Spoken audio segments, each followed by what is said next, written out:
కీర్తనలు 30వ అధ్యాయం. కీర్తనలు 30వ అధ్యాయము. 30వ అధ్యాయం యొక్క పై భాగంలో గృహ ప్రతిష్టాపన గానము, దావీదు కీర్తన అని మనం తెలుగులో మనకు దావీదు యొక్క గృహ ప్రతిష్టాపన అని లేదు, కానీ ఇంగ్లీష్ లో అయితే అది ఉంది. అయితే ఈ కీర్తన గొప్ప సందర్భంలో, అంటే దావీదు యొక్క రాజభవనాన్ని ప్రతిష్ఠించిన దినాన మరి రాయబడిన కీర్తనగా ఇక్కడ చెప్పబడింది కదా. దావీదు మరి ఆ దినాన దేవుని యొక్క గొప్పతనాన్ని గుర్తు చేసుకుంటున్నాడు అనమాట. గొప్ప సందర్భంలో గొప్ప దేవుని గొప్పతనాన్ని గుర్తు చేసుకుంటున్నాడు. దావీదు యొక్క రాజభవనమును ప్రతిష్ఠించిన దినాన పాడబడిన కీర్తనగా ఇది ఉంది అని మనకు అర్థమవుతుంది కదా. అయితే కొందరు పండితులు, బైబిల్ పండితులు ఏమంటారంట, ఇది మందిర ప్రతిష్టాపన దినంగా భావిస్తారు. దావీదు మందిరం నిమిత్తము ప్రార్థించాడు, కట్టాలని చాలా ఆశపడ్డాడు, కానీ నిజానికి సొలొమోను దానిని నిర్మించాడు. అందువల్ల దావీదు మందిర ప్రతిష్ట దినం అని వాళ్ళు తలస్తారు. కానీ ఇది దావీదు రాజగృహానికి సంబంధించిందే మరికొందరు భక్తులు నమ్ముతారు. కానీ ఇక్కడ ఇంటిని గురించిన ప్రస్తావనే లేదు. అంటే దాని కొలతలు కానీ ఇక దేనితో దాన్ని కట్టారని కానీ చెప్పడం లేదు. మనమైతే ఒక ఇల్లు కట్టుకున్నాం అనుకోండి, మనం ఎంత గ్రాండ్ గా దాన్ని కట్టాము, ఏమి అంటే వస్తువులు సామాగ్రి దాంట్లో వాడాము అని చెప్పి మరి వచ్చిన వాళ్ళందరికీ కూడా ప్రతిష్టాపన దినాన అందరికీ రూమ్ చూపించి మరి ఎంత గ్రాండ్ గా కట్టుకున్నామో చూపిస్తాం కదా. అయితే దావీదు దాని గురించి ప్రస్తావనే ఎక్కడం లేదంట. దేవుని గొప్పతనాన్ని గురించి, ఆయన ఇచ్చిన విడుదల గురించే పాట పాడుతున్నాడు. కానీ తన గృహ ప్రతిష్టాపనలో దేవుడు స్తుతించబడాలని కోరుతున్నాడు. కానీ తన గురించి కానీ మరి తన గొప్ప ప్యాలెస్ కట్టుకున్నాడు దాని గురించి కానీ, లేక ఆర్కిటెక్ట్ల గురించి కానీ, అంటే దాన్ని సౌందర్యంగా అలంకరించే అయితే నిపుణుల గురించి గానే చెప్పడం లేదు. శీర్షికలో దావీదు గృహ ప్రతిష్టాపన గీతం అని రాశాడు. అక్కడ పాట అనే దానికి వాడబడిన హెబ్రీ పదం కేవలము మామూలు పాటగా కాక ఆనంద గీతంగా చెప్పబడిందంట. ఆది కాండం 1:7, నిర్గమ 15:1, కీర్తన 33:1లో మరి దేవుని బిడ్డలు మరి ఎంతో ఆనందంతో వాళ్ళ గీతము పాడుతున్నారు. ఆనందంగా చేయండి. నిర్గమ 15:1 అయితే వాళ్ళు ఎర్ర సముద్రం దాటి తర్వాత యెహోవా మిగిలి అతిశయించి జయించను అని వాళ్ళు మాట పాడతారు కదా. తనకు అలాగూ దేవుని ఘనపరుస్తూ పాడుతున్నారు అన్నమాట.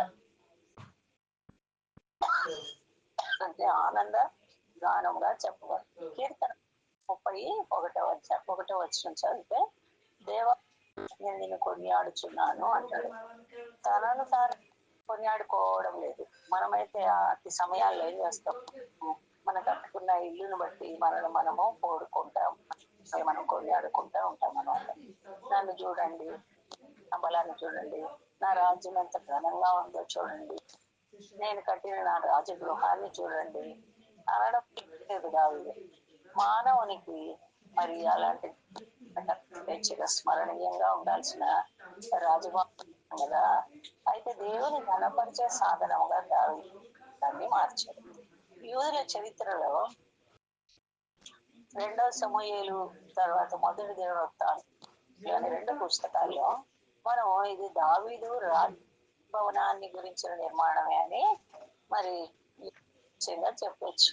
2వ సమూయేలు 5వ అధ్యాయము 11-12 వచనాల్లో తూరు రాజుకు హీరాము దూతలను, దేవదారు బ్రాణులను, వడ్రంగులను, కాసుకుని వారిని వారు దావీదు కొరకు ఒక నగరిని కట్టి ఇశ్రాయేల్ మీద యెహోవా తను రాజుగా స్థిరపరచునని, ఇశ్రాయేల్ బట్టి ఆయన జనుల నిమిత్తము రాజ్యం ప్రబలం చేయనని దావీదు గ్రహించను అని చదువుతున్నాం.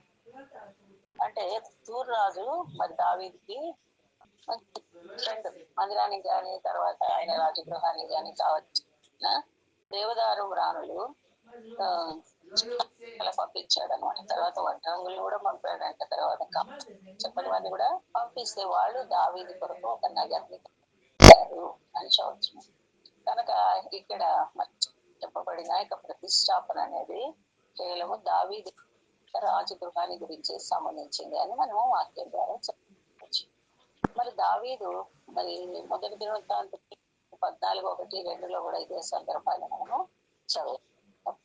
దావీదు గ్రహించింది ఏంటంటే, అవును జనులు చాలా మంది వచ్చారు, పనివారు వచ్చారు, వడ్రంగులు వచ్చారు, దాసి పని చేసే వాళ్ళు వచ్చారు. అయితే ఇదంతా ఎవరి వల్ల సాధ్యమైంది అంటే, దేవుడు తన రాజ్యాన్ని స్థిరపరచబట్టే అంటున్నాడు దావీదు. 3 సంగతులు తన రాజ్యాన్ని గొప్పగా చేశాయని దావీదు గ్రహించాడు. మరి దైవికమైన నాయకులు కూడా ఈ 3 సంగతులు గ్రహించాలి. అంటే దేవుడు వాళ్ళని ఒకవేళ నాయకులుగా నియమిస్తే దేవుడి ప్రజల మీద దేవుడే వారిని ఆ రీతిగా స్థిరపరిచాడు అనేది నమ్మాలి. కనుక దావీదు ఇక్కడ తన దేవుడే రాజుగా ఇశ్రాయేలు మీద స్థిరపరిచాడని దావీదే చెప్తున్నాడు కదా. తర్వాత రెండవదిగా దేవుడే తన రాజ్యాన్ని గొప్పదిగా చేశాడనేది కూడా చెప్తున్నాడు. రాజ్యం అసలు దేవునికి చెందింది అని దావీదుకు తెలుసు. అది దేవుని రాజ్యమే, ఆయనే దాన్ని రక్షించాడు. అంటే దేవుని రాజ్యము మరి తన రాజ్యము దేవుని రాజ్యమని చేసుకుంటున్నాడు. అది కూడా తన ప్రజలైన ఇశ్రాయేలు కొరకు తన రాజ్యాన్ని ఇచ్చాడు అంటాడు. తన ప్రజల్ని ఆశీర్వదించే సాధనముగా దావీదును వాడుకోవాలని దేవుడు కోరుతున్నాడని తనకు తెలుసు. దావీదు నిమిత్తముగానే తన సొంత కుటుంబం నిమిత్తముగానే కాదు, ఇశ్రాయేలు ప్రజల నిమిత్తమే తన దేవుడు రక్షించాడని తాను ఎరుగును. ఇక్కడ దావీదు ఇల్లు ఎలా స్థిరపరచబడిందో అది ఎంత అద్భుతంగా ఉందో మనం 2 సమూయేలు 5:11-12 మనం చదివాం కదా. అందువల్ల కీర్తన 31లో దావీదు ఏమంటున్నాడు, నేను నిన్ను కొనియాడుతాను అంటాడు. ఎందుకంటే నువ్వు నన్ను హెచ్చించావు, లేక నన్ను ఉద్ధరించావు అంటున్నాడు.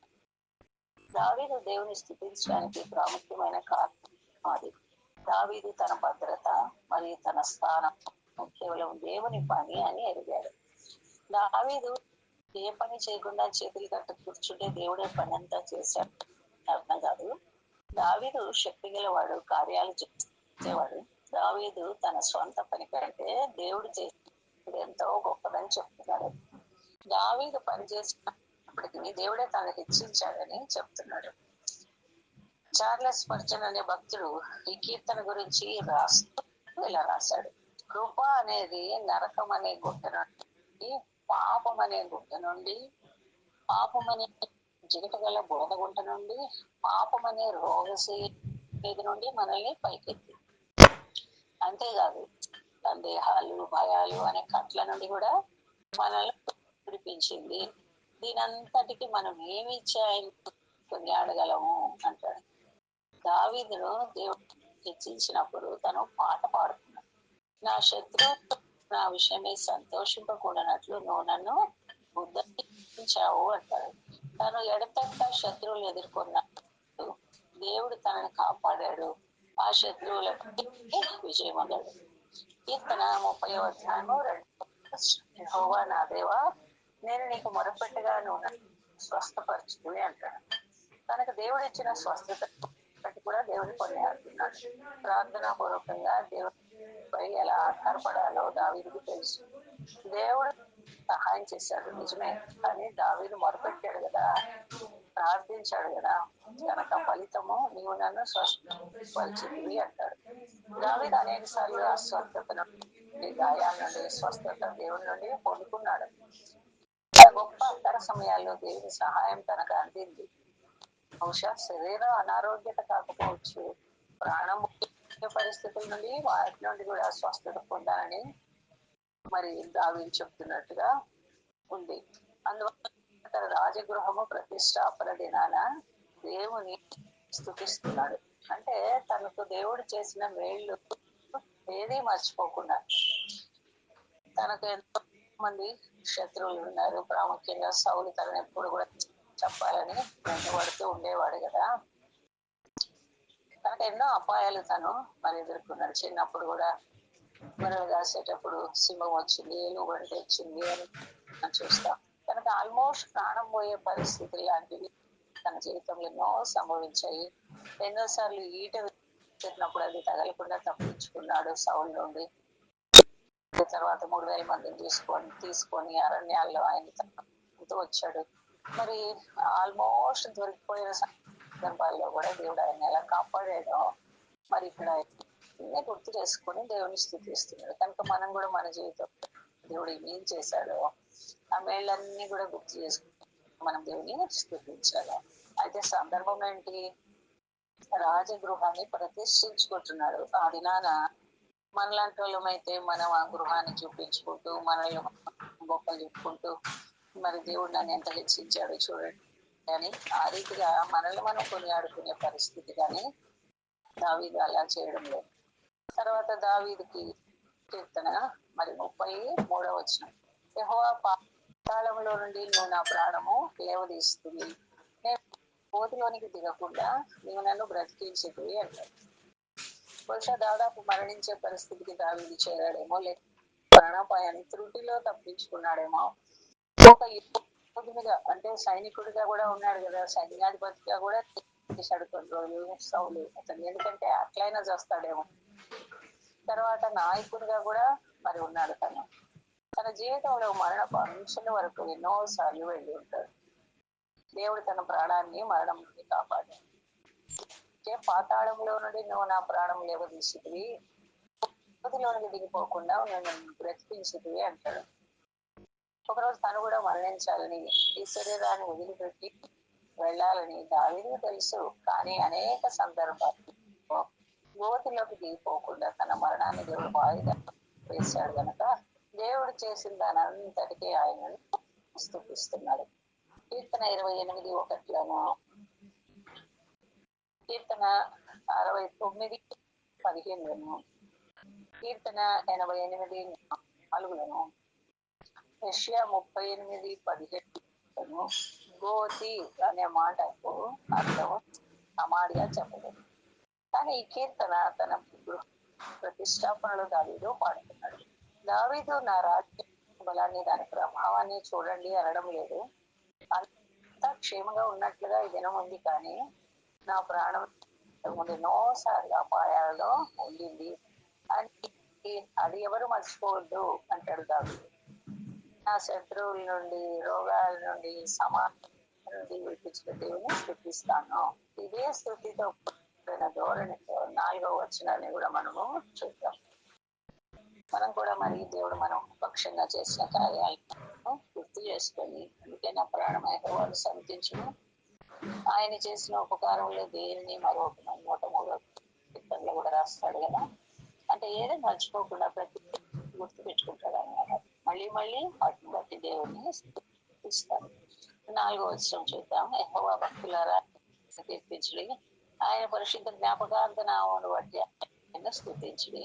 తన జీవితంలో దేవుడు చేసిన గొప్ప కార్యాలను బట్టి ఆయన స్థుతించడమే గాక ఇతరులు కూడా దేవుడిని స్థుతించాలని కోరుతున్నాడు. యెహోవా భక్తులారా ఆయన కీర్తించుడి అంటున్నాడు కదా. దేవుని ప్రజలు పరిశుద్ధులు, వారు ప్రత్యేకమైన లేక విశేషమైన ప్రజలు కనుక యెహోవా భక్తులారా ఆయనను కీర్తించుడి అంటున్నాడు. తన హృదయం ఎంతగా దేవుని స్థుతితో నిండిపోయిందంటే తను మాత్రమే దేవుని స్థుతిస్తే సరిపోదు అంటున్నాడు. నా హృదయం ఉప్పొంగుతుంది కనుక మీరు కూడా నాతో కలిసి పాడండి అంటాడు. ఆయన పరిశుద్ధ జ్ఞాపకార్థ నామను బట్టి ఆయన కృతజ్ఞతాస్తుతులు చెల్లించుడి అంటాడు. అంటే ఆయన మంచితనాన్ని బట్టి మరొక విధంగా దేవుని స్థుతించడం. దేవుడు మంచివాడు కనుక అలా కృతజ్ఞత చెల్లించడం అనేది మంచి మర్యాదగా కూడా, మంచి మేనర్స్ గా కూడా ఉంటుంది. మనకు ఎవరైనా ఏమైనా ఇస్తే థ్యాంక్స్ అంటాం కదా, అలాగే కూడా అన్ని విషయాల్లో థ్యాంక్స్ చెప్పాను. అది మేనర్స్ అనమాట. 5వ వచనంలో తను స్థుతించడానికి కారణాలను చెప్తున్నాడు. అంటే తనే కాకుండా వాళ్ళు కూడా వాళ్ళని స్థుతించండి అంటున్నాడు కదా. మరి ఎందుకు స్థుతించాలి అనే దానికి కారణాలు చెప్తున్నాడు. కీర్తన 30వ వచనం, ఆయన కోపం నిమిషమాత్రమును, ఆయన దయ ఆయుష్కాలం అంతా నిలిచి. కాలంలో ఏర్పు వచ్చి రాత్రి ఉండేను, దేవుని సంతోషము కలుగు. ఆయన కోపం నిమిషం మాత్రమే ఆయన దైన ఆయుష్కాలం అంతా ఉంటుందనే మాటలను గమనించండి. దేవుని బిడ్డలను స్తుతించండి అని చెప్పాక వారు ఎందుకు స్తుతించాలో కారణాలు చెప్తున్నాడు. దేవుని కోపం నిజమైనదే, కానీ నిమిషం మాత్రమే ఉంటుంది. కానీ దేవుని అంటే ఆయన మనల్ని అంగీకరించడము, మన ఏడల సంతోషపడము జీవితకాలం అంతా నిలిచి ఉంటుంది. తన ప్రజలపై నిమిషం మాత్రమే నిలిచి ఉండే ఆయన కోపమును ఆయన దయతో పోల్చుకుంటే ఈ రెంటికి ఎంత వ్యత్యాసం ఉంది కదా. దేవుడు మనల్ని క్రమశిక్షణ చేస్తాడు. అంటే తప్పు చేసినప్పుడు క్రమశిక్షణ చేస్తాడు, కానీ అది ఒక క్షణం. ఆయన కృప నిరంతరం. ఈ సత్యాన్ని నొక్కి చెప్పడానికి దావీదు సాయంకాలం వచ్చి రాత్రి ఉండేను, ఉదయమున సంతోషము కలిగిన అని చెప్తున్నాడు. రాత్రి వరకే ఏడుపు ఉండొచ్చు, కానీ ఉదయమున ఆనందం కలుగుతుంది. తన సొంత జీవితానుభవంగా దావీదు దీన్ని చెప్తున్నాడు. తను ఎంతో కన్నీటి రాత్రులు గడిపాడు. మనం 4వ కీర్తనలు చదివేటప్పుడు చెప్తున్నాం కదా, 5 కీర్తనల్లో నా కన్నీళ్లతో నా పడక కొట్టుకొని పోతుంది అంటే నిజంగా కొట్టుకొని పోతుందని కాదు, పద్య రూపంలో చెప్తున్నాడు. కానీ అయితే అన్ని కన్నీళ్లు మరి కార్చేవాడు అనమాట. కనుక మనం కూడా కొన్నిసార్లు మన దుఃఖాన్ని ఎవరికి కనపడకుండా రాత్రి పూట దిగులు గడిచిపోయేటట్టు ఒకవేళ కన్నీళ్లు గారుస్తున్నాము, అయితే ఆ కన్నీళ్లు ఎప్పటిదాకా ఉంటాయంట, కేవలము రాత్రి వరకే ఉంటాయి. దాని మళ్ళీ సంతోషం వస్తుంది అంటాడు. అంటే దేవుడు అటువంటి సంతోషాన్ని తిరిగి మనకు ఇస్తాడు అని. ఎప్పుడు దుఃఖమే ఉండదు. దేవుడు అందుకనే ప్రసంగిలో సుఖ దుఃఖాలు దేవుడు జత చేసినాడు అని ఉంది. కనుక అది ఉంటది, ఇది ఉంటది. రాత్రులు ఉండాలి, పగలు ఉండాలి కదా. అందుకే దేవుడు రాత్రులు పగలికి కూడా చేశాడు అని మనం చెప్పుకోవచ్చు. బహుశా తన ప్రజల పక్షంగా దేవుని కనికరాలు ప్రతి ఉదయాన్న నూతనంగా ఉంటాయి గుర్తు తెచ్చుకున్నాడేమో. లాపవాక్యాలు 3:23 మనం చెప్తాం కదా, ఆయన వాత్సల్యత ఎడతెక్క నిలుస్తుంది. ప్రతి ఉదయమున ఆయనకు నూతనంగా వాత్సల్యత కొడుతున్నాడు మన ఎడల. ప్రతి ఉదయాన్న మనం ఈ వచనాన్ని చెప్పుకోవాలి, అన్వయించుకోవాలి. సాయంకాలం ఏడుపు వచ్చిన ఉదయమున సంతోషం కలిగిన. మన జీవితంలో కొంత వర్షం అనేది అవసరమే. ఇప్పుడు ఊరికే వర్షాలు పడుతుంటే కొన్నిసార్లు మనకు విసుకొస్తుంది కూడా. ఇక చాలు ప్రభా, కొన్ని రోజులు ఆపేయ్యా, మరి కొంచెం ఎండ బట్టలు కూడా ఆరడం లేదయ్యా, కనుక మన బాధలు మనం దేవునికి చెప్పుకుంటా ఉంటాం కదా. కనుక నల్లని మేఘాలు మరి కొన్నిసార్లు ఆవరిస్తాయి. అంటే ఈ మేఘాలు కాదు, వర్షం ఇచ్చే మేఘాలు కాదు, కానీ మన జీవితంలో నల్లని మేఘాలు అనేది అంటే అటువంటి కష్టాలు చుట్టుకుంటాయి. కానీ ఒకవేళ నల్లని మేఘాలు ఉంటే అటు చుట్టూ సిల్వర్ లైనింగ్ ఉంటుంది కదా, వెండిలాగా ఒక గీత ఉంటుంది. కనుక దాన్ని బట్టి మనం ఏం చేసుకోవచ్చు అంటే చెడు వచ్చినప్పుడు దానిలోని మంచితనాన్ని తీసుకొని మనము ఆనందించాలి. ఎందుకంటే దేవుని ప్రేమించే వారికి, ఆయన సంకల్పం చొప్పున పిలువబడిన వారికి మేలు కలిగితే సమస్తము సమకూడి జరుగుతాయని దేవుడే చెప్పాడు కదా. కనుక ఆ చెడుగా కనబడుతున్న ఆ పరిస్థితుల్లో కూడా ఏదో మేలు దేవుడు భద్రపరిచి ఉంటాడు. అది ఏంటో చూపించిందని ప్రభు రాగా అప్పుడు పరిస్థితులు బాగా కూడా మొదలు పెడతాయి. అంటే ఈ యొక్క చెడులో కూడా ఏదో మంచితనాన్ని నువ్వు భద్రపరిచుంటావు ప్రభు అని మనము దేవుని చూపించినప్పుడు మన పరిస్థితులు కూడా మెరుగుపడడం మొదలు పెడతాయి. యోబు కూడా దేవుని స్థితించడం మొదలు పెట్టినప్పుడు కంప్లైంట్ చేశాడు అంతవరకు.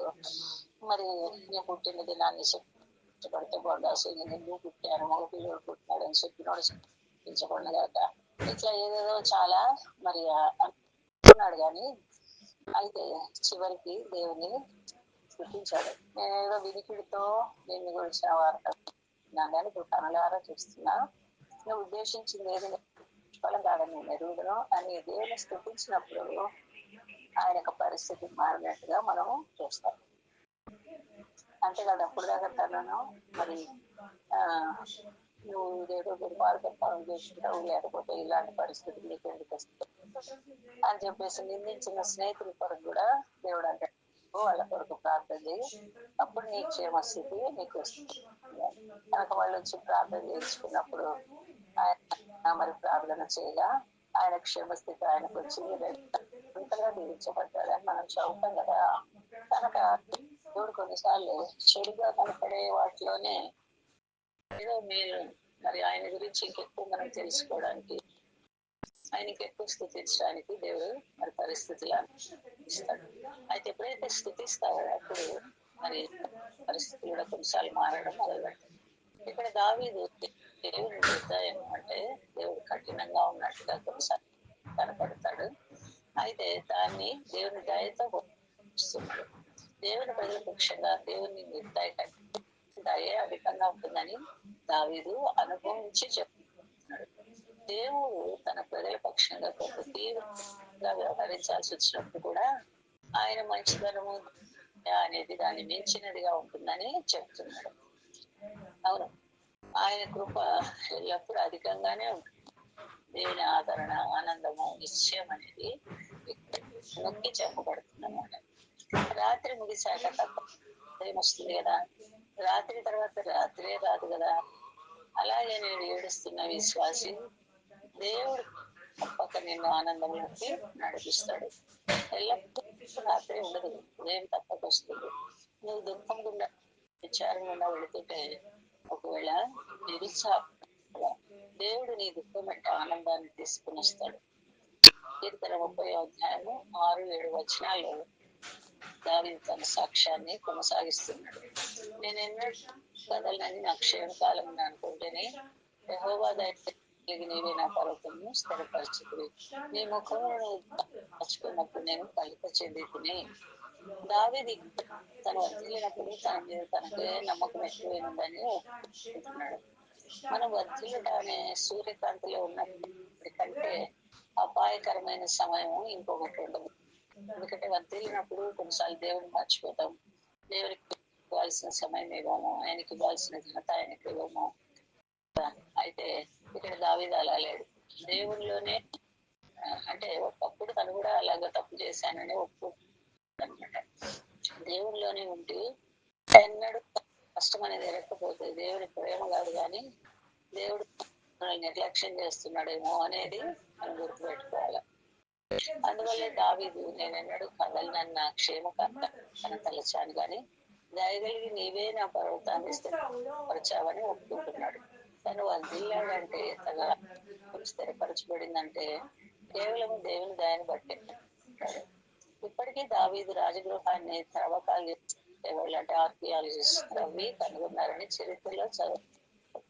అది యెరూషలేం కొండల మధ్య వారు కనుగొన్నారట. ఆ కొండల వైపు చూపిస్తూ దేవుని దయ వల్లనే నా పట్టాన్ని ఆయన స్థిరపరిచాడని దావీదు ప్రకటిస్తున్నాడు. ముఖము నువ్వు దాచుకున్నప్పుడు నేను కలత చెందితిని అంటాడు.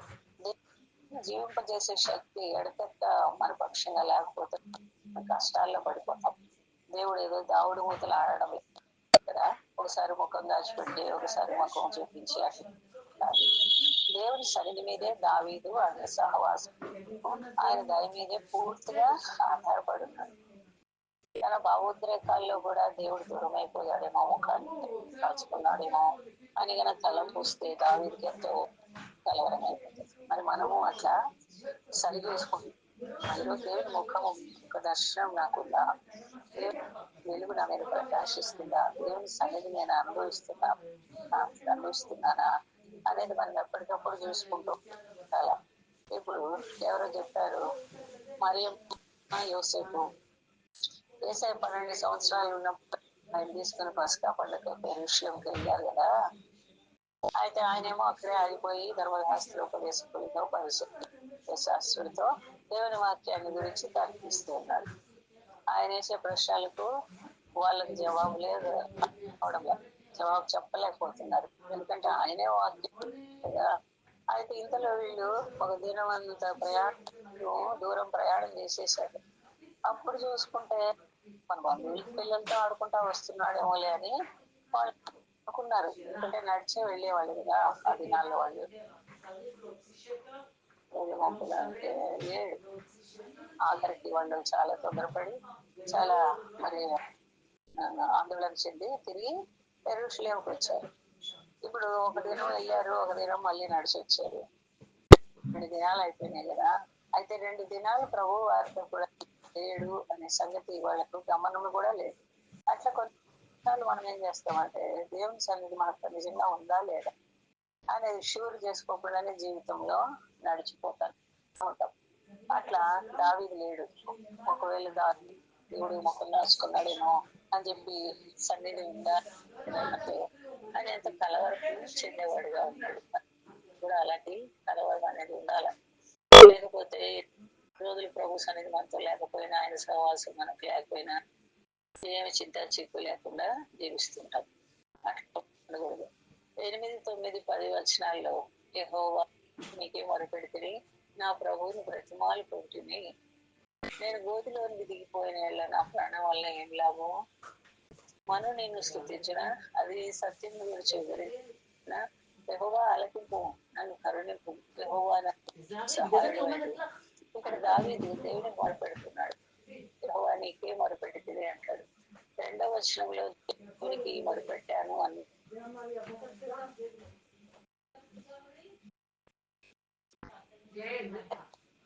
మనం మొరపెట్టుకుంటూనే ఉండాలి. మనం అక్కరగలిగిన ప్రజలు కదా, కనుక ప్రార్థన అనేది చేసుకుంటూనే ఉండాలి. అన్నిటికీ దేవుని మీదే మనం ఆధారపడుతూ రావాలి. ఇక్కడ ఒక తర్కం చెప్తున్నాడు, ఏమని? నేను గోతిలోనికి దిగిపోయిన నా ప్రాణం వల్ల ఏం లాభము? మను నేను స్థితించిన అది నీ సత్యం గురించి వివరించిన అంటాడు. జీవితాపాయకరమైన పరిస్థితుల్లో ఈ పరిస్థితుల్లో నేను మరణాన్ని తప్పించుకుంటే నేను మిమ్మల్ని స్థుతిస్తాను, కానీ మరణిస్తే మన్నైపోతే ఆ దుమ్ము మాదిలో స్థుతించాడు కదా అంటున్నాడు. అయితే నేను గోతిలోనికి దిగిపోయిన నా ప్రాణం వల్ల ఏం లాభము? ఈ మాటలు నూతన నిబంధనలో వేరే రీతిగా చెప్తాడు. అంటే విజయపేట వేస్తున్నావు మరణం అని పిలిపి 1:21 చావైతే లాభము అంటాడు. నేనేమో గోతిలో పోతే ఏం లాభము అంటున్నాడు కదా. ఎందుకు దావీదు అలా చెప్తున్నాడంటే, మరి అంటే నేను అక్కడ సమాధిలో నేను స్థుతించలేననేదే ఆయన చెప్తున్నాడు. కానీ సమాధికి అవతల మనం నిరంతరం దేవుని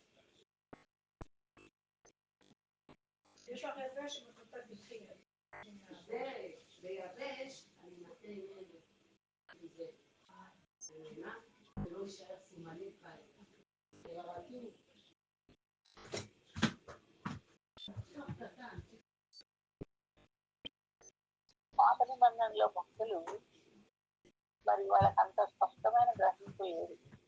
మరణం తర్వాత ఏముంటది అని కొంతమందికి తెలుసు. యోగుల వాళ్ళు ఇలా చెప్తారు. 19వ అధ్యాయం 25, 26, 27 వచనాల్లో విమోచకుడు సజీవుడని, తర్వాత ఆయన భూమి మీద నిలుస్తాడని నేను ఇలాగ నా చర్మము చీలిపోయిన తర్వాత శరీరం నేను దేవుని చూసేదును, నా మట్టుకు నేనే చూసేదును, మరి కాదు నేనే కంటిలారా ఆయన చూసేదును అంటాడు. అయితే పాత నిబంధనలు ఎట్లన్నా ఛాయలాగానే వాళ్ళు తెలుసుకున్నారు కనుక పునరుత్థానం గురించి, మరణం తర్వాత జీవాన్ని గురించి, అక్కడ దేవుని ఎల్లప్పుడు మనకు చూస్తూ ఉంటారన్న సంగతుల గురించి పాత నిబంధన భక్తులు అంతగా స్పష్టంగా తెలియదన్నమాట. కనుక మరి యోగు అయితే తెలుసుకున్నాడు. మరి ఎలా ఆయన తెలుసుకుందో తెలియదు, కానీ మరణం తర్వాత జీవం పునరుత్థానం ఉన్నది, సజీవుడిగా దేవుని తన కన్నులారా చెప్తున్నాడు. కానీ దావీదైతే నేను ఒకవేళ చచ్చిపోతే దానివల్ల ఏం ప్రయోజనమా, మనం నేను స్థితిస్తుందా అని అంటున్నాడు. అంటే యువతల మరణానికి యువతలే నేను స్థితించగలను, కానీ తర్వాత ఏం జరుగుతుందో నాకు తెలియనట్లుగా అంటున్నాడు అనమాట. అయితే మరి కొన్ని మనలో మనం ఏం చదువుతాం? మొదటి తిమోతి 2 తిమోతి 1 తన కృపణ మధ్య మనం రక్షించి పరిశుద్ధమైన పిలుపుతో ఆయన మనల్ని పిలిచాను. ఆ క్రీస్తు మరణం సువార్త వల్ల 2 తిమోతి 1వ అధ్యాయం 10వ వచనంలో అందించారు. కనుక అక్షయతను సువార్త వలన వెలుగులోకి తెచ్చారు. అంతకుముందు వాళ్ళకు అక్షయత ఉంది, మళ్ళీ మనం చనిపోయిన అక్షయ శరీరం ధరించుకుంటాము. ఇవన్నీ సంగతులు కొత్త నిబంధనలు అవుతాం కానీ పాత నిబంధన అంతగా కనపడదు. మన పాత నిబంధన భక్తులకు మనకున్నంత స్పష్టత గ్రహింపు లేదన్నమాట. ఎందుకంటే ఛాయగా మాత్రమే అక్కడ సంగతులు వాళ్ళు గ్రహించుకుంటారు. కనుక దావీదు తర్కం ఎలా ఉందంటే ఈ లోకంలో సమాధి ఉండే జీవాన్ని గురించి దేవుడితో మాట్లాడుతున్నాను. నేను నేను స్థుతించగలుగుతాను అని తెలుసు, కానీ మరణం తర్వాత నాకు తెలియదు అన్నట్టుగా చెప్తున్నాను. పదవ యెహోవాను నన్ను కరుణించుము అంటున్నాను. దేవుని కనికరం పూర్తిగా ఆధారపడ్డాడు. జీవా నాకు సహాయుడు అయిందో కరుణ చూపించమని ప్రార్థిస్తున్నాను అని అడుగుతున్నాడు. అది ఒక అద్భుతమైన ప్రార్థనే. యెహోవా నాకు సహాయం చేయమనే ప్రార్థన అన్ని కాలాలకు సంబంధించిన ప్రార్థన. దేవుని జీవితాల్లో వందల పది సార్లు చేయాల్సిన ప్రార్థన. ఒక ప్రసంగం చేసేటువంటి నీతులు ఎలా ప్రసంగం చేయాలనే దానికి దేవుడి మీద ఆధారపడాలి. రోగి మీద బాధపడుతున్న వారికి కూడా దేవుని సహాయం అవసరం. కేవలం ప్రయాసపడుతున్న వారికి దేవుని సహాయం అవసరం. శోధన వెళ్తున్న విశ్వాసకి దేవుని సహాయం అవసరం. ప్రతికూల పరిస్థితులు ఎదుర్కొంటున్న దైవజనులకు దేవుని సహాయం అవుతుంది. దేవుడు గన సహాయం చేస్తే ఆ కష్టాలన్నీ కూడా మాయమైపోతాయి అని ఒక భక్తుడు చెప్పారు. నీవు ఎట్టి ప్రతికూల పరిస్థితులు ఎదుర్కొంటున్నా కూడా సహాయం చేయడు ప్రభావ చాలు ఆయన సహాయం చేస్తాడు.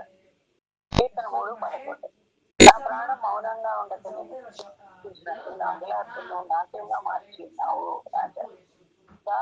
గృహ ప్రతిష్టాపన అనేది సంతోషకరమైన పొందకుండా అందువల్ల తన దుఃఖాలన్నింటిలో నుంచి ఆనందకరమైన ఫలాన్ని చూస్తామని నన్ను నాట్యమాడేలా చేస్తామని దావీదు దేవుని చూపిస్తుంది. నా గోనె పట్ట విడిచేసి సంతోష వస్త్రము నాకు ధరింపజేసి యెహోవాను నేను నిత్యము స్తుతించను. 12వ వచనం 11వ వచనంలోనే మొదటి భాగాన్ని మళ్ళీ 12వ వచనంలో చెప్తున్నాడు. తన దుఃఖాన్ని ఆనందంగా మాట్లాడనేది నొక్కి చెప్తున్నాడు అనమాట. దావీదు కష్ట దినాల్లో దేవుడు తన పక్షంగా నమ్మకంగా ఉంటాడు. ఈ దినము తన గృహ ప్రతిష్టాపన దినమున తను ఆనందంగా ఉన్నప్పటికీ ఆయన స్థుతిస్తున్నప్పటికీ తను వెళ్ళిన కష్ట దినాలను కూడా జ్ఞాపకం చేసుకొని దేవుని స్థుతిస్తున్నాడు. ఒక భక్తుడు ఇలా చెప్పాడు, ఇది దావీదు జీవితంలో సత్యం కావచ్చు. అనేక అపాయాల నుండి తను విడిపించబడ్డాడు. అలాగే క్రీస్తు ప్రభువు సమాధిలో నుంచి మరెన్నటికీ మరణం చూడకుండా ఆయన తిరిగి లేచాడు. కనుక పశ్చాత్తాపడే పాపి తన పట్టుకు బదులు రక్షణ వస్త్రాన్ని ప్రభువుని బట్టి ధరించుకోగలుగుతున్నాడు. ఎందుకంటే ఆయన మరణించి మన పాపలకు శిక్ష భరించి మనకు ఉచితంగా పాపక్షమాపణ రక్షణను దయచేస్తున్నాడు కదా. కనుక ఒక పెళ్లి కూతురు ఎట్లయితే రక్షణ వస్త్రం ధరిస్తుంది, అంటే వస్త్రాలు ధరిస్తుందో పెళ్లి దినాన, అలాగ రక్షణ వస్త్రాన్ని దేవుడు నాకు ధరింపజేశాడని యెషయా 61:10 మనం చదువుతాం కదా. అంత్య దినాన సమాధి యొక్క కనతల్ని వదిలి నిత్య మహిమను మనము ధరించుకోవచ్చు. మన గోనె పట్ట నిజంగానే విడిపించబడి ఆనంద వస్త్రం మనకు ధరింపజేయబడుతుంది అన్నమాట. అట్లాంటి వస్త్రానికి ఎవ్వరు కూడా మన మీద నుంచి తీసేయలేదు. కానీ నేను మౌనంగా ఉండక నా ప్రాణం నేను చేసినట్లు అంటే ఇప్పుడు మార్పు చేసే కార్యములకు ముఖ్య కారణం రాజభవనాలను కట్టుకోవడం కాదు, కానీ దేవుని కీర్తించినట్లుగా దేవుడు అతని స్థితిని మార్చాడు అంటాడు. దావీదు జీవితంలో దేవుడు పనిచేశాడు. దేవుడు మహిమాస్తుడు చెందినట్లుగా రాజభవనం నిర్మించిన చోట దావీదుకు నిజంగానే లాభకరం, కానీ అది ప్రాథమికంగా దేవుని మహిమపరిచే వారి జీవితాల్లో నుండి స్థితి రావడానికి దేవుడు ఇటు మార్పు కార్యాన్ని ప్రజల జీవితాల్లో జరిగిస్తాడు. నీవు నీ స్వార్థపూరిత అవసరాలను బట్టి కూడా దేవుని కొన్నిసార్లు స్థితి చెల్లించాల్సి ఉంటుంది. ఎందుకంటే స్థితి చెల్లించే ఆయన ఘనపరిచే ఆయన ఘనపరిచే ప్రజల జీవితాల్లో పనిచేయడానికి దేవుడు ఇష్టపడతాడు. దావీదు మరి మనకు తెలుగు లేదు, కానీ నా ఘనతను నీకు ఆరోపిస్తున్నాను అంటాడు. అంటే వీధులు కానీ రాజు కానీ తనకు కూడా ఘనత ఉంది కదా, అయితే అది కూడా నేను నీకే ఆరోపిస్తాను అంటాడు. తనకి ఏదైనా కిరీటం ఉంటే మరి ఆ కిరీటం దేవుని పాదాలు వేసి దేవుని స్థుతిస్తున్నట్టు అనమాట. మనం ప్రకటన 5వ అధ్యాయం 4వ అధ్యాయంలో కూడా చదువుతాం కదా, 24 పెద్దలు తమ కిరీటాన్ని ఆయన ఎదుట వేసి ఆయన స్థుతించినారని. అంటే ఏదైనా ఘనత ఉంది, ఏదైనా గౌరవం ఉందంటే అది కేవలం ప్రభుత్వం కనుక అది ఆయనకే మనం చెల్లిస్తాను. నా ప్రాణం మౌనంగా అంటగా అంటాడు. అంటే ఎవరైనా మౌనంగా ఉంటే ఉండని, నేను మాత్రం అలా ఉండను. మౌనంగా ఉండడం, స్థుతి చెల్లించకపోవడం అంటే పాపంగా దావీదు భావిస్తున్నాడు. కనుక మనం నోరు దేవుని స్థుతించాల్సిన అవసరం ఉంది. నా ప్రాణము ఇంకా నా మహిమ నేను కొనియాడుతుంది అంటున్నాడు. పాటలు పాడటమే కాదు, దేవుని స్థుతించడానికి మనం ఇంకా ఎన్నో విధానాలు వాడతాము. ప్రార్థన ద్వారాను, ప్రకటించడం ద్వారాను, క్రియ ద్వారాను, ఆయన లోపరుచుకోవడం ద్వారాను ఆయన ఆరాధించి కనపరిచి స్థుతిస్తాం. కానీ పాట ద్వారా స్థుతించడం కూడా మర్చిపోకూడదు. అది చాలా ప్రత్యేకమైనది. అందుకే దావీదు కీర్తనలు రాస్తాడు అనమాట. యెహోవా నా దేవా నిత్యము నేను స్థుతించేదను అంటాడు. దావీదు దేవుని నిత్యం స్థుతిస్తాననే తీర్మానంతో తన గృహ ప్రతిష్ఠితను చేసుకుంటుంది. రాజభవనాన్ని నిర్మించుకున్నప్పుడు ఎప్పటికి స్థిరంగా ఉంటుందనిపిస్తుంది, కానీ గొప్ప గొప్ప రాజభవనాలు నిర్మించబడ్డాయి శిథిలమైపోయి. ఇప్పుడు మీరు పురావస్తు శాస్త్రంలో చెప్పిన ప్రకారం ఆ పడిపోయిన దావీదు రాజభవనం యొక్క శిథిలాలను కూడా ఒకవేళ చూడడానికి వెళ్ళొచ్చు, కానీ అక్కడ నివసించలేం కదా. కానీ దేవునికి నిత్యము స్తోత్రాలు చెల్లిస్తాను. ఆ విధంగా స్థుతితోనే ఈ కీర్తన దావీదు ముగిస్తున్నాడు. తన గృహాన్ని ప్రతిష్ఠిస్తున్నంత సేపు కాదు, నిత్యము దేవుని స్థుతిస్తాను అంటాడు దావీదు. ఈ కీర్తన ఎలా వర్తిస్తుందో దాన్ని తీసుకుని దాంట్లో నిలిచిపోతున్నాం. మొదటిది, దావీదు తన ఇంటిని దేవునికి ప్రతిష్ఠించాడు. క్రీస్తు కూడా తాను ఒక ఇంటిని కడుతున్నాడు, దాన్ని ఆయన దేవునికే ప్రతిష్ఠించాడు. ఈ చివరిది నాన్న పాటలు ఉంటాయి కదా, ఆయన కట్టే ఇల్లు ఏంటో తెలుసా? నీవు నేను ఆయన కట్టే ఇంట్లోని దేవరాళ్ళం. ఇది దేవుని ఇల్లు. అది ఎంతో సౌందర్యమైనది, శక్తివంతమైనది, అమాయకమైనది. దావీదు దేవుని మహిమ కొరకు ఒక రాజభవనాన్ని కట్టాడు, కానీ క్రీస్తు దావీదు కుమారుడు రాజులకు రాజు అయిన తన ప్రజలతో ఒక ఇల్లు కడుతున్నాడు. దేవుని మహిమ పరుస్తూ దాన్ని కడుతున్నాడు. మనమే దేవుని ఇల్లు అనే 2వ అధ్యాయంలో మనం చదువుతాం. యేసు యొక్క ప్రాణము సమాధిలో నుండి బయటకు కీర్తన 33లో నా ప్రాణంలో సమాధిలో నుండి విమోచించుకున్నామని దావీదు ప్రార్థించాడు. కానీ నిజానికి మన ప్రభువే సమాధిలో నుండి మరి మరణాన్ని గెలిచి బయట ప్రాణమే కదా, శరీరంతో కూడా సమాధిగా వచ్చాడు కదా. అంటే ఆయన వ్యక్తిత్వం అంతా ఎంతో అమాయకమైన. మూడవదిగా నడక దోషవస్త్రం ధరింపజేస్తున్నావు అనేది మన ప్రభుత్వ చక్కగా ఆయన వ్యసనాక్రాంతుడు గాను, వ్యాధిని అనుభవించిన వాడు గాను, మనుషులు సుఖములని వాడు గాను, ఆయన విలువలో లేకపోతే ప్రశ్నించాడు, ఎంత వేదనతో ప్రార్థించాడు, ఎంత వ్యసనాన్ని అనుభవించాడు జీవితకాలం అంతా కూడా. నిజానికి చెప్పాలంటే ఎందుకంటే ఎప్పుడు శత్రువులుగా పైసలు శాస్త్రులు ఎప్పుడు తప్పు పట్టాలా, ఏం మాట్లాడాలా ఆయన గురించి కానీ అదే వాళ్ళు చేసేవాళ్ళు కదా. అలాంటప్పుడు మరి సొంత శిష్యులు విడిచిపెట్టి అతని శ్రమలో పాల్గొనేప్పుడు ఆయన ఎంత వ్యసనం అనుభవించి ఉంటాడు కనుక నాకరాంతుడుగా అంటున్నాడు. కానీ యేసు ప్రభు సమాధి నుంచి బయటకు వచ్చి ఆరోహణై కుడిపార్శ్వ విక్షిపబడ్డాక ఆయన ఇక ప్రశ్నాక్రాంతుడిగా ఉండాల్సిన అవసరం లేదు. తన ఎదుట ఉంచబడిన ఆనందం కొరకు ఆయన అవమానం సహించాడు, శిలువను సహించాడని మనం పత్రిక 12వ అధ్యాయం 1-2 వచనాల్లో చదువుతాం. రక్తం కాకినంత మట్టుగా ఆయన పాపాన్ని ఎదిరించాడు అని కాక ఇప్పుడు ఆయన కేవలం సంతోషమే అండి. తన అంత బాధపడ్డందుకు తెలుగులో ప్రాణం పెట్టి బాధపడ్డట్టు ఈనాడు మనం కూడా మార్చబడ్డాం కదా, మనందరూ కూడా రక్షించబడ్డాం. అంటే దేవునికి వారసులైనామంటే ఆయనకి సంతోషం. ఒక చిన్న వయసు బిడ్డ పుడితేనే ఒక కుటుంబం ఎంత సంతోషం. అలాంటప్పుడు వేల కొలది మంది ఆత్మలు మన కాకుండా ఆయన ద్వారా రక్షించబడుతుంది. ఆయన సంతోషం కనుక ఆయన ఇప్పుడు సంతోషవస్త్రం ధరింపజేయబడ్డాడు అని చెప్తుంది.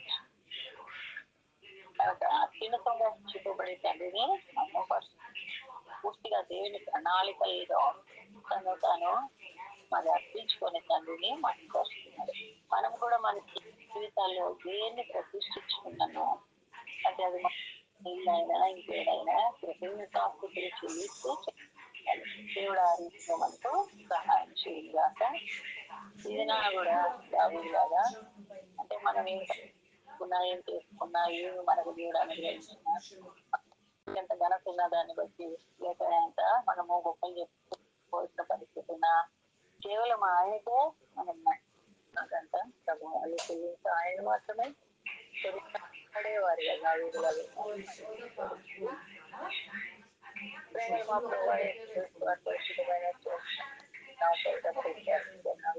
చెల్లిస్తున్నాం తండ్రి. ఈ లోపల మేము అసలు సజీవులుగా ఉన్నామంటేనే నేను స్థితించాల్సి అంతేకాదు ఆయన మరి భూమి మీద మమ్మల్ని సజీవులుగా వచ్చింది కాకుండా మా ప్రతి అవసరం మరి ఖచ్చితంగా ఇల్లు కట్టుకోవడానికి లేక ఇంకేదైనా సంపాదించుకోవడానికి లేక మరి నాయకత్వంగా ఉండడానికి ఒకవేళ రావీలాగా పై స్థానాల్లో ఉండడానికి మీరు మమ్మల్ని హెచ్చరించారు. వాటన్నిటిని బట్టి కూడా ప్రభావ కేవలం నీకే మహిమగా ప్రభావాలు ఆరోపించేవారిగా ఉండడానికి మాకు ఏదో జరిగిపోయింది మా మేలు జరిగింది దాంట్లోనే ఆనందిస్తుంది మర్చిపోయకుండా మర్చిపోయేవారని మాకు ఎలాగైతే నేను అలా మర్చిపోను అంటున్నాడు. నేను మర్చిపోకూడనట్టుగా అంటున్నాడు. అట్లా ప్రభావం మీరు మా ఎన్నో కార్యాలు చేస్తూనే ఉన్నారు. మాకు ఎన్నో మేలు చూపిస్తున్నారు. ఎన్నో మేము నీ చేతుల నుంచి పొందుకుంటూ ఉన్నాం తండ్రి. అది మాకు కలిగిన ఘనత కానీ మహిమ కానీ ఏదైనా నీ వల్లే కనుక తిరిగి నీకే మా కనుక చూపించే వారి మమ్మల్ని దావీదు నుంచి నిత్యము నేను చూపిస్తానని ఆ మాట నేర్చుకోవడానికి సహాయం చేయండి. కష్టాలు ఇప్పుడు నేను స్థుతించినాడు. కష్టాల్లో నుండి దేవుడు తనకు కొంత ఊరట కలిగించి ఉద్ధరించి మరి ఈ రీతిగా ఇల్లు కట్టుకుని సంతోషించే సందర్భంలో కూడా మరి గతంలో నువ్వు చేసిన అన్నిటిని బట్టి దేవుడు స్థితిస్తున్నాడు. కనుక మేము కూడా దావీదు చెప్పినట్లుగా మా ప్రాణాలతో ఆయన చేసిన ఉపకారంలో దేన్ని మరొకకుండా ఆయన స్థుతించమన్నట్లుగా ఇది గుర్తుపెట్టుకోని స్థుతించడానికి ఆరాధించడానికి మీరు సహాయం చేస్తున్నామని ఆరాధికుల కొరకే నువ్వు వెతుకుతున్నావని ప్రభు తండ్రి నన్ను అటువారే సత్యంతో ఆరాధించే వాళ్ళకి కావాలని వారి కొరకు వెతుక్కుంటున్నాడని చెప్పారు. కనుక ప్రభా మరి మేము కూడా అలాగే ఆరాధించే వారిగా ఉండడానికి నిత్యము ఆరాధించే వారిగా ఉండడానికి ఆయన చేస్తున్నామని మీ ప్రభుత్వ రాష్ట్రాలు తప్పించుకుంటూ వేసినాం ప్రార్థిస్తున్నాం. ఆమె